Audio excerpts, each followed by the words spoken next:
Oke, halo HiPod gengs. Kembali lagi nih bersama aku Dilal di HiPod Imagro Podcast episode 2. Gimana nih kabar HiPod gengs selama kurang lebih 3 bulan ya kita nggak ketemu. Apakah baik kabarnya? Sudah ada perkembangan kah gitu di dalam diri HiPod gengs selama 3 bulan ini? Semoga ya HiPod gengs setiap harinya semakin berkembang menjadi orang yang lebih baik lagi dari sebelum-sebelumnya. Nah, kali ini mungkin masih terasa awal-awal liburan nih ya, atau mungkin ada yang udah masuk gitu. Ada juga mungkin yang baru pertama kali ngerasain hidup menjadi mahasiswa atau bisa kita sebut jadi maba gitu tahun ini. Nah, topik kali ini tuh menurut aku sangat relevan banget nih buat mahasiswa-mahasiswa yang baru masuk semester baru ya. Ada rencana buat join kepanitiaan mungkin atau organisasi gitu ya, ataupun buat mahasiswa yang sekarang lagi sibuk banget dan lagi hektik banget gitu ya sama organisasi-organisasi atau kepanitiaan lainnya gitu. Nah, untuk memantapkan mahasiswa-mahasiswa tersebut yang udah mendapatkan gelar sebagai mahasiswa kura-kura ini ya, kuliah rapat, HiPod kali ini akan bertentangan dengan how to deal with being overwhelmed at university. Nah, itu judul kita untuk HiPod kali ini di episode 2 kali ini. Oke, langsung aja nih ya kita sambut bintang tamu kita atau guest kita kali ini, hari ini. Beliau ini seorang mahasiswa yang aktif di berbagai macam kegiatan non-akademik dan namanya juga sudah tidak asing lagi mungkin ya di sekitaran Fakultas Pertanian Unpad. Beliau juga merupakan seorang yang penting di Badan Eksekutif Mahasiswa KMFP Unpad. Please welcome Ketua BEM KMFP Unpad Kabinet Arah Baru Kang Haikal Febrian Syah. Halo Kang. Halo Dilal, halo, selamat siang. Ini lebay sangat berpengaruh dan sangat terkenal, enggak lah biasa. Aduh, bener dong Kang. Soalnya kayaknya nama Kang Haikal tuh udah nggak asing lagi nih Kang di kami-kami gitu ya, para mahasiswa-mahasiswa Unpad Fakultas Pertanian gitu. By the way nih Kang, gimana Ya, kabarnya hari ini nih Kang? Alhamdulillah aku kabarnya baik. Cuman Jatinangor terpantau sih hari ini panas banget nih. Gitu, Kang Waduh, Dilal gimana kabarnya nih? alhamdulillah baik Kang. Sangat luar Ya, biasa ketemu kan selalu sama ya. Kang Haikal. Iya Nah, bener banget Kang. Panas banget Kang. BTW emang Kang Haikal dari mana nih Kang? Kayaknya habis dari luar nih ya Kang? ya aku biasalah hari Sabtu ke Bandung tadi pagi. Terus kayak balik ke Nangor banyak mahasiswa baru. Aku lihat lagi belanja atribut Prabu tadi itu kayaknya di pinggir jalan. Waduh, Ada maba. karton pink sama biru gitu. Aduh, maba-maba kayaknya lagi pada repot nih ya Kang buat mempersiapkan Prabunya nih ya. Iya nih kayaknya. Senin kayak ada Prabu lagi kan. Oke. Terus juga Kang Haikal di weekend juga kayaknya produktif ya. Udah bolak-balik Bandung segala macem nih ya Kang ya. Ya, alhamdulillah. Selama masih punya tenaga, ya harus dibantu. Oke. Nah Kang, kira-kira nih di saat liburan kayak gini tuh kesibukan Kang Haikal apa sih selain misalnya mungkin jadi ketua BEM KMFP? Selain kesibukan aku ya, paling kalau sekarang sih karena di tingkat semester 7 ini ada mata kuliah magang profesional, jadi sambil PKL. Terus kalau di weekend sih nggak ada ya, selain ngurus BEM sama paling ya kalau ada kegiatan-kegiatan kan biasanya di hari Sabtu Minggu gitu, biasanya di luar kegiatan itu kan acara-acara BEM ataupun acara-acara ya undangan dari mana-mana gitu, biasanya kan Sabtu Minggu. Jadi paling hadirin acara-acara gitu sih. Oke, berarti banyaknya kegiatan kayak undangan-undangan gitu ya Kang, mungkin Iya. dari undang-undangan acara resmi atau acara-acara yang lainnya, itu juga adanya di hari Sabtu Minggunya ya Kang ya, rata-rata ya. Betul. Oke, seru banget ya, berarti mungkin Sabtu Minggunya jadi keisi kegiatan-kegiatan produktif gitu. Nggak cuman jalan-jalan Tidur nggak ya. jelas. Iya, tidur atau rebahan doang ya Kang ya. Iya, Cuman alhamdulillah lah. iya diisi dengan kegiatan-kegiatan positif juga tentunya. Nah, Kang Haikal mungkin sebagai ketua BEM KMFP kan juga pasti punya pengalaman organisasi ya atau kegiatan-kegiatan akademik sebelumnya gitu.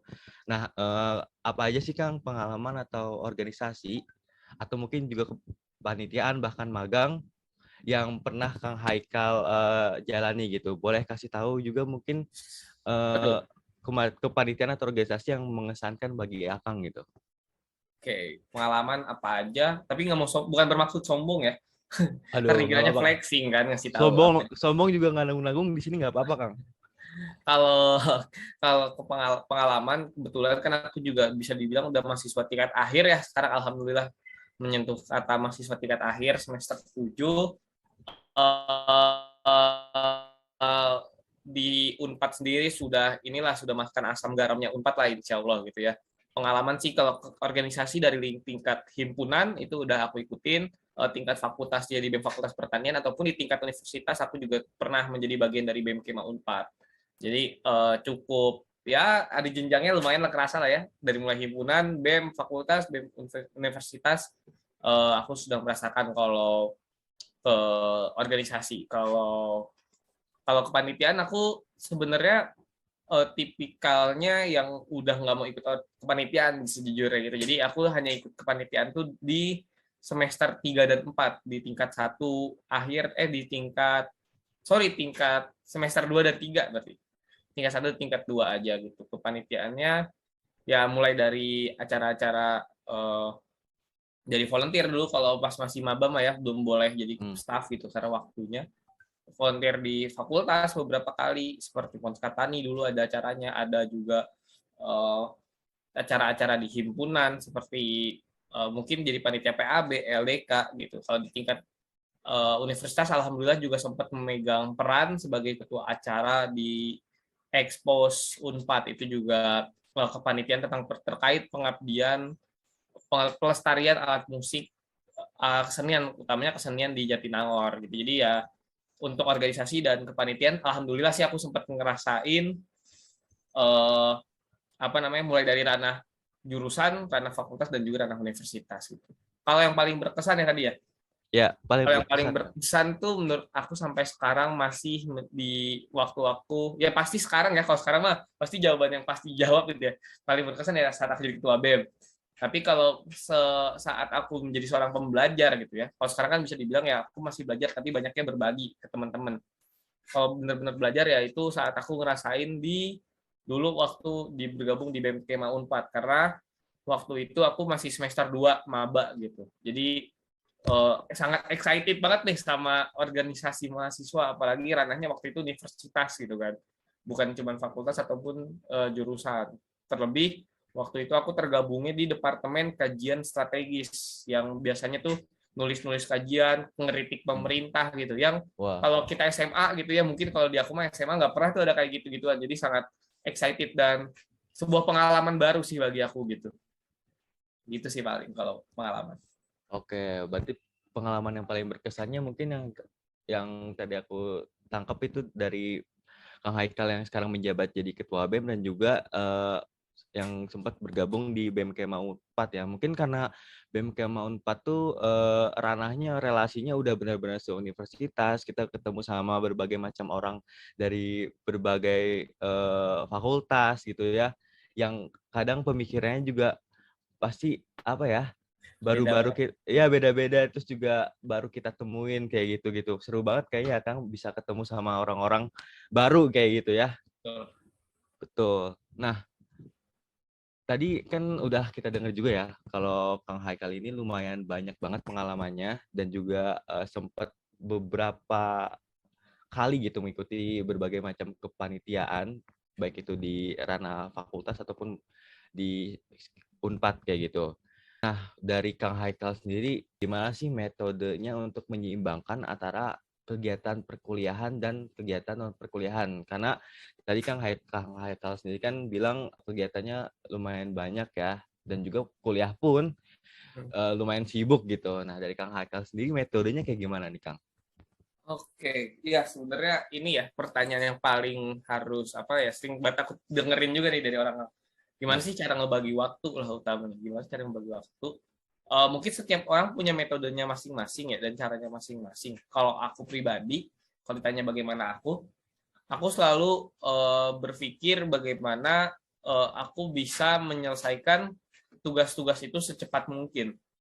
Dalam artian kita ke kampus gitu ya, masuk Universitas Padjadjaran kan tujuannya untuk kuliah gitu. Untuk untuk sebagai penerus bangsa lah gitu, dititipin orang tua ke universitas merantau kan, pasti kan juga kita di sini harus mementingkan akademik, itu nomor satu. Terus kalau untuk kegiatan-kegiatan non akademik bagaimana cara menyeimbangkannya gitu.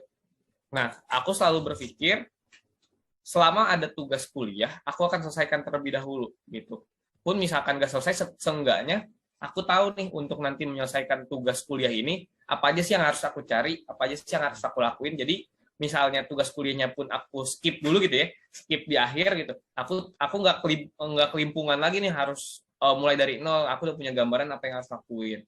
Terus terkait non akademiknya ya aku juga selalu berupaya untuk mengatur flow pekerjaan gitu. Jadi nggak aku tumpuk semua di akhir gitu ataupun aku tumpuk di awal. Jadi sebisa mungkin, karena ya kita manusia juga punya cuman tangan dua gitu kan, cuman tangan dua, otak cuman satu, ya sebisa mungkin sih kalau misalkan memang nggak bisa selesai ya dicicil dulu gitu.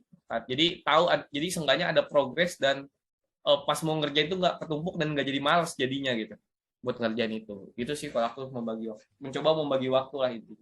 Oke, paling kayak nggak usah nunda-nunda ya Kang ya. Kalau misalnya emang kita dapat tugas gitu, apalagi yang dari kuliahan, kita langsung ngerjain. Ataupun kalau misalnya kita skip, tadi kayak Kang Haikal bilang, kita lihat dulu nih tugasnya kayak gimana ya gitu. Ya karena ya tadi mungkin kita berpikir kayak skip dulu nanti mah gampang, taunya waktunya nggak ada karena bentrok sama kegiatan lain atau apa. Jadi ya sebisa mungkin jangan sampai kita menunda waktu karena kita berpikir akan santai, taunya kita ada hal unexpected gitu ya sama kita, jadinya kitanya sendiri yang bingung gitu sih. Iya, jangan di skip, gak taunya malamnya udah deadline gitu ya kan. Aduh, pusing juga kan kitanya ya Kang ya. Iya, betul banget. Nah, oke, tadi kan udah dikasih tahu ya tadi metode-metode bagaimana cara kita untuk menyeimbangkan antara kegiatan perkuliahan dan juga non perkuliahan nih. Nah, menurut Kang Haikal sendiri kira-kira skala prioritas itu penting nggak sih dalam mengatur itu semua? Dan gimana sih tipsnya untuk kayak menentukan skala prioritas dari banyaknya kegiatan yang mungkin Kang Haikal emban kayak gitu? Oke. Menurut aku skala prioritas itu penting, dan bahkan kalau bisa kalian ada materi terkait skala prioritas kalian ikutin deh gitu. Kenapa? Karena sebenarnya gini, kita tahu gitu ya mana yang lebih urgent, tapi kadang kita nggak bisa menentukan mana yang harus kita kerjakan lebih dahulu. Itu yang menurut aku sering terjadi gitu. Kita tahu nih kayaknya yang ini lebih penting deh, tapi kayaknya pengen yang ini dulu deh gitu. Itu hal-hal yang akhirnya teman-teman sering banget akhirnya dua-duanya lost gitu. Yang pentingnya nggak ini, yang agak santai justru juga nggak kejar gitu. Jadi skala prioritas itu menurut aku berguna biar kalian juga tahu bisa memposisikan mana yang lebih dahulu dan mana yang lebih penting. Misalkan kalian nih sering banget nih ya sekarang kalau aku lihat fenomena di angkatan 2020-2021 nih banyak banget ngambil perannya gitu ya. Misalnya kan ikut 2 kepanitiaan, 3 kepanitiaan.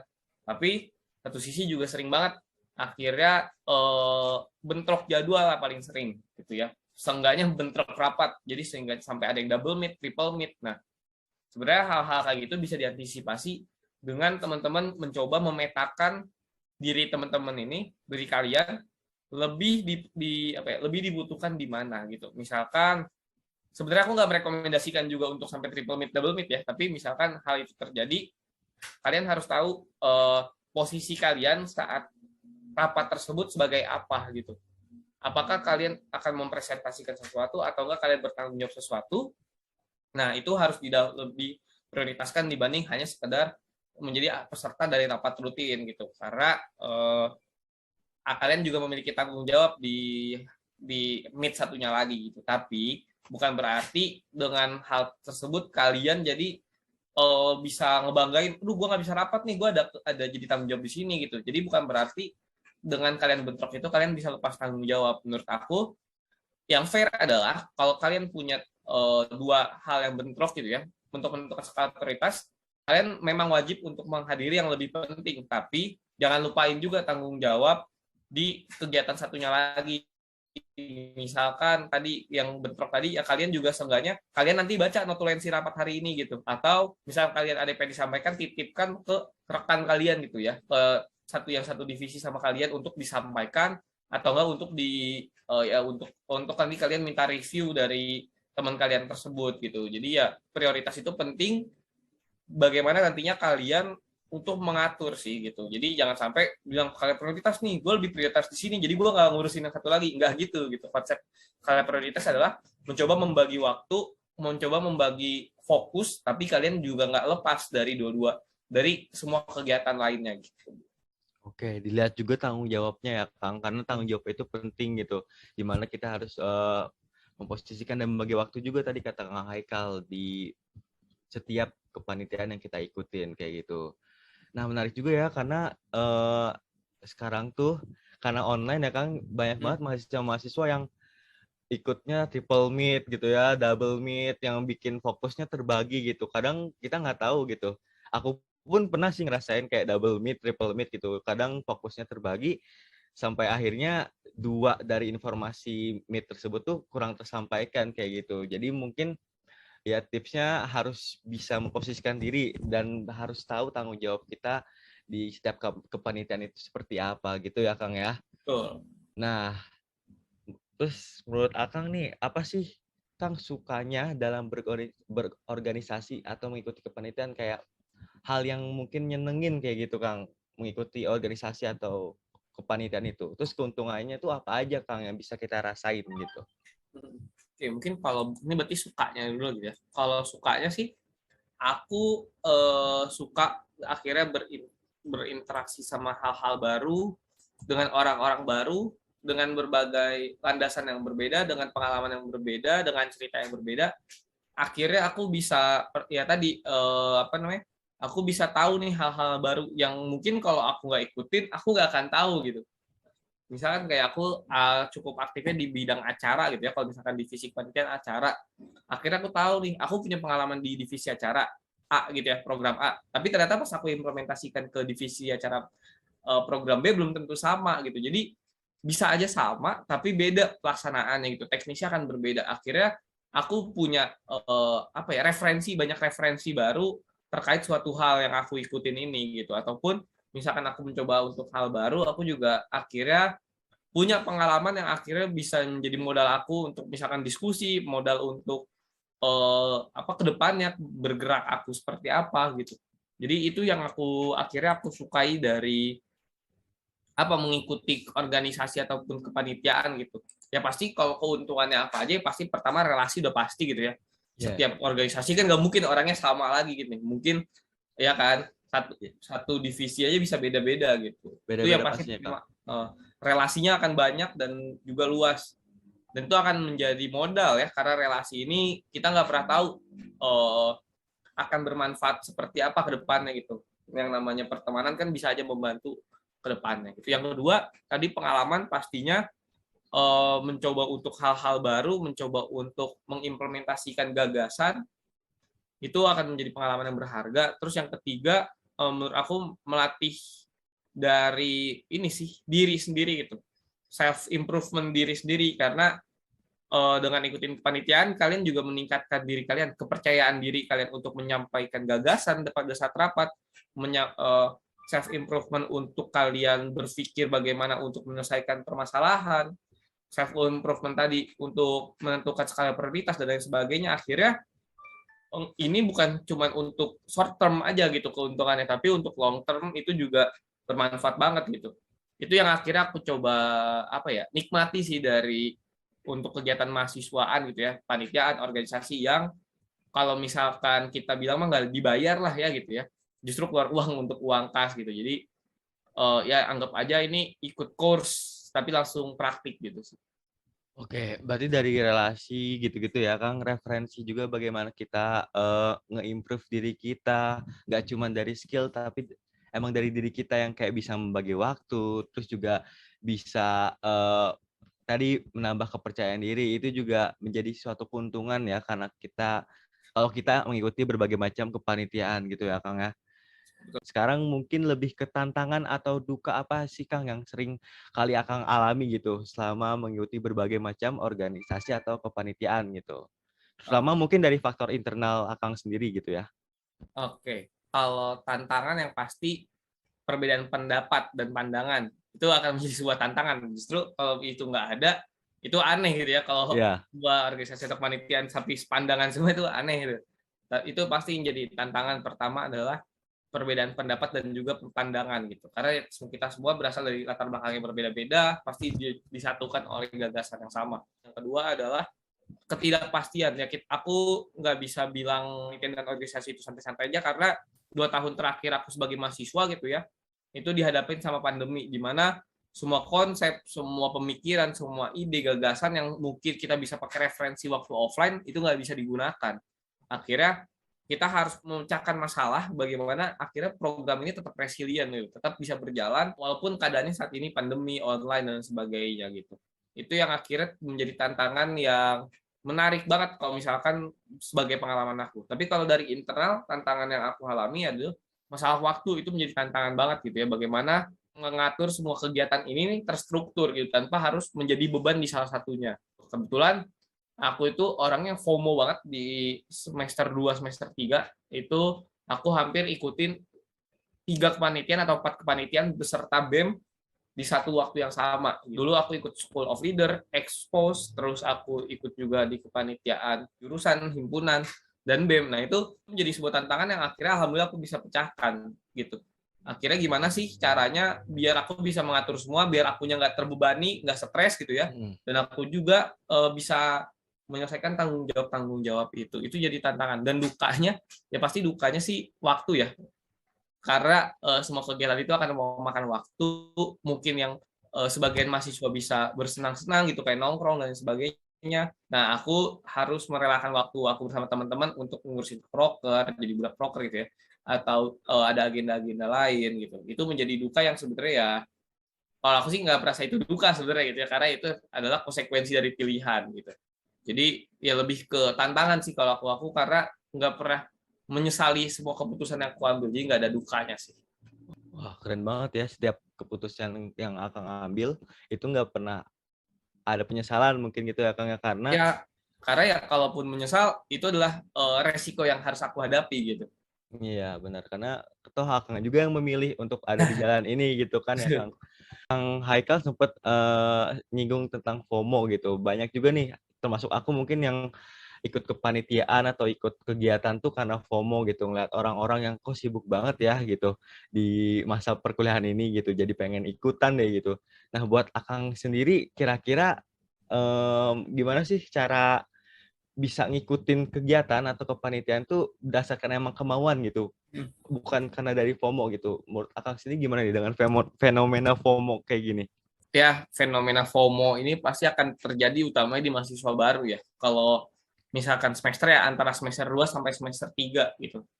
Itu pasti bakal banyak banget yang terjadi karena biasanya kita baru transisi dari masih SMA nih yang mungkin strict peraturan gitu kan ya, terus apa namanya kegiatan-kegiatannya pun ya udah gitu-gitu aja gitu, nggak yang sebanyak di kampus. Di kampus kalian punya banyak pilihan untuk mengembangkan diri, punya banyak relasi gitu ya. Mungkin teman kalian ikut kepanitiaan ini, si B ikut kepanitiaan ini, dan orangnya beda-beda. Jadi kalian kayak, ih kok kayaknya seru ya, ih kok kayaknya seru ya, ih kok kayaknya seru ya gitu. Akhirnya kalian terjebak oleh fenomena FOMO itu gitu. Kalian nggak bisa mengkontrol diri kalian nggak tahu sebenarnya kalian punya passion apa nggak di situ.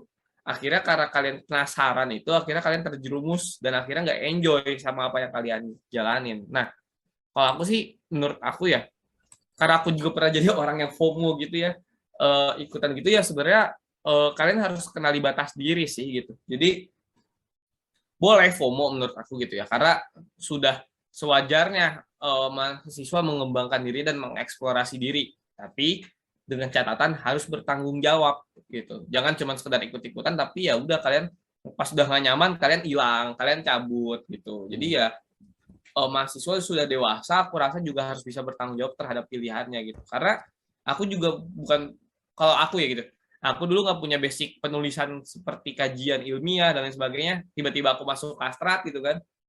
Nah, itu kan sebenarnya juga harus bertanggung jawab gitu. Kalau karena kalian memilih itu, ya kalian harus belajar, dan misalkan kalian masih tertinggal ya kalian harus kejar gitu. Jangan justru karena kalian FOMO, aduh gue nggak punya pengalaman ini nih, teman-teman gue udah pada pinter-pinter gitu kan.